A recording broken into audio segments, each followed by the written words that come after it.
Hello, welcome. I'm Pauline from PQW and I'd love to introduce you to our bag strappers. These are our Sasha Tools that we've designed to make handles and straps for your bags and purses. And they make it so easy, and you can make so many creative handles, and I'll show you some different ones as we go through.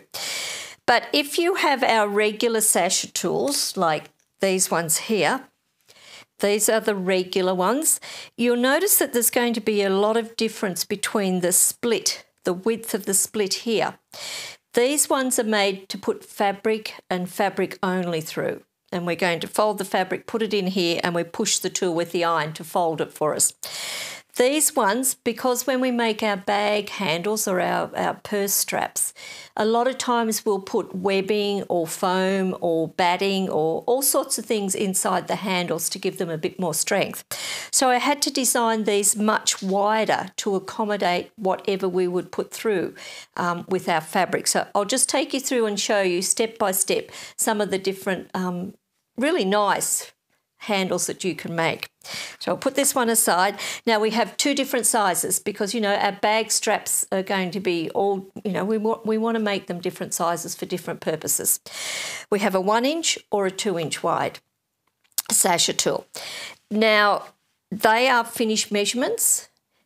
When you cut your fabric and your batting or your foam or whatever you're putting inside your handles, you will cut your fabric and everything else double the measurement to what is on the measurement of the tool. So for the 1 inch, I cut everything 2 inches wide. For the 2 inch, I cut everything 4 inches wide. Now I've cut this strip 4 inches wide, and then I wanted to put batting in this handle to give it a bit of body and a bit of strength. So I've cut a piece of the Hobbs Heirloom double-sided fusible batting. That's the batting that I recommend and love to use. Cut it the same width. I've ironed the two layers together with a hot dry iron. Then I put this on the ironing surface with my batting side facing up to me. We fold it in and in till they meet. So it doesn't even have to be equal on both sides because you're never going to see this side, so long as the width stays the same. Now just press the first couple of inches. Now that allows you to get it into the tool nice and accurate. So hold the tool by the handle. We go up from the bottom and back down. Then we need to pin this surface into our ironing, or pin this end, sorry, into our ironing surface, and I use the double fork pin to do this to put equal tension on both sides. I then cup up the sides. Now every one of my Sasha tools is designed with a curve here, and that is, I put that curve in there so the side of any iron will fit to that curve. So we just put the iron against it and we push with the iron. And you can see how easy that is to get that really nice and accurate. I'll just put it around to the side so you can see it working again. Push. And you just keep pushing down till you get your whole strap made, and it gives you an absolutely perfect measurement.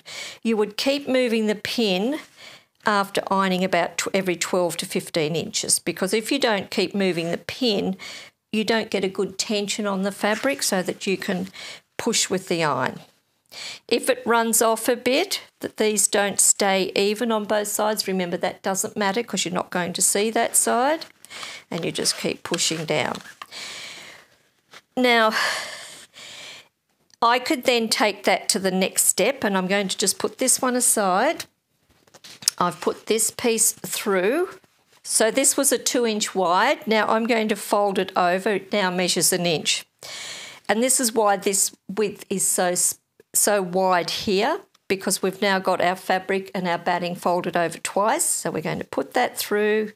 We'll pin that into the ironing board with your double pin, and then you just push the tool with the iron and it will fold your fabric in half. So now we've got a lovely 1 inch wide strap, and we've just sewn really close on both edges. So this is really firm and strong, but it's well padded. So that's why we do the double sizes in the set.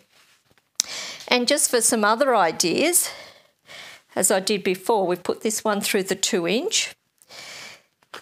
Then I wanted to make a narrower strip.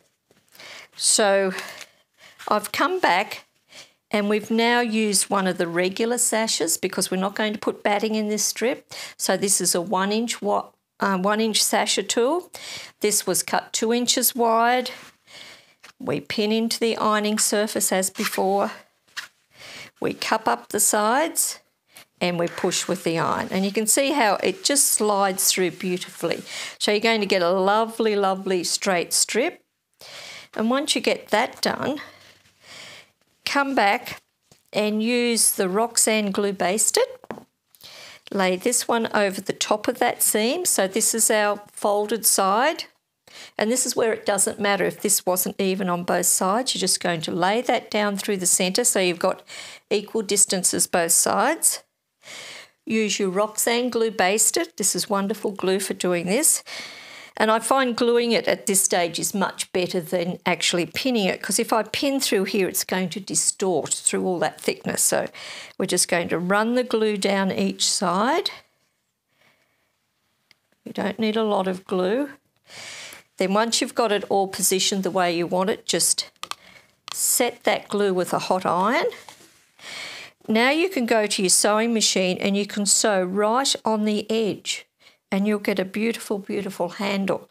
And you can create all different looks. Here we use the 1 inch and then a 3/4 inch of the regular tool. So we're mixing the different styles of Sasha tools together to create a different look for our bag straps.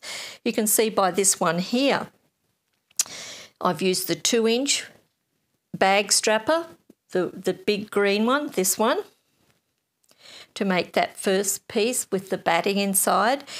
Then I've used the 1 3/4 inch regular sashing tool, this one.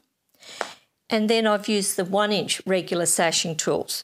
So underneath here is this raw edge. And then we just layer up our layers till we get a really, really nice funky handle. And it really adds that extra little zap to your bag straps. Here we've made a backpack and we've used the 1 inch. We used the 2 inch first and we've double folded it. So we've got the batting inside, we've got the 1 inch finish, and we've just run some rows of stitching down there. So you can create all sorts of bag straps. I'll just grab this bag. Now there's some we don't do patterns for bags, but there are some wonderful bag designers out there that I think, you know, any bag pattern you've got, you can use the bag strapper sashes to make any of your handles. Here we've made the 1 inch one, and then we've just run some rows of stitching down there. So it makes it very, very easy for you to really add a lot of charm to your bags and your purses. So hope you enjoyed our little demonstration on how to use the bag strapper set, because I can guarantee you're going to have some wonderful fun with them. But remember, they are wider here to accommodate all that extra we put inside our bag straps. So have a look at all of our other YouTube videos that we have up. Subscribe so that you get notification when we put a new video out for you and show you how to use all of our wonderful tools that we design and create here at PQW. And please visit our website, www.pqw.com.au. Have a look around and see what else we have there for you to inspire. So till next time, bye for now.